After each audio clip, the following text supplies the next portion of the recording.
நீதிமன்ற விசாரணையின் போது இந்தியாவின் சீஃப் ஜஸ்டிஸ் வேலையில்லாமல் ஆன்லைனில் எல்லாரையும் அட்டாக் செய்யும் சில இளைஞர்கள் காக்ரோச் மாதிரி என்று கூறியதாக தகவல்கள் வெளியாகின. இந்த காமெண்ட் சமூக வலைதளங்களில் மிகப்பெரிய வைரல் டிஸ்கஷனா மாறிவிட்டது. அதற்கு பிறகு பல இளைஞர்கள் சோஷியல் மீடியாவில் தங்களையே காக்ரோச் என்று அழைக்க ஆரம்பித்தனர்.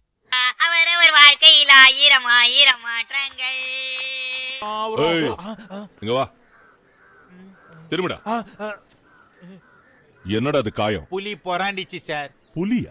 ஆனால் ஸ்டோரி அங்கேயே முடியவில்லை. பாஸ்டன் யூனிவர்சிட்டியில் படித்த இந்திய இளைஞர் அபிஜித் திப்கே காக்ரோச் ஜனதா பார்ட்டி என்ற புதிய பொலிட்டிக்கல் மூவ்மெண்டை ஆரம்பித்துள்ளார். இதற்கு பிறகு இன்டர்நெட் முழுக்க காக்ரோச் மீம்ஸ், வீடியோஸ், ஃபேக்ட்ஸ் என ட்ரெண்டாக ஆரம்பித்துவிட்டது.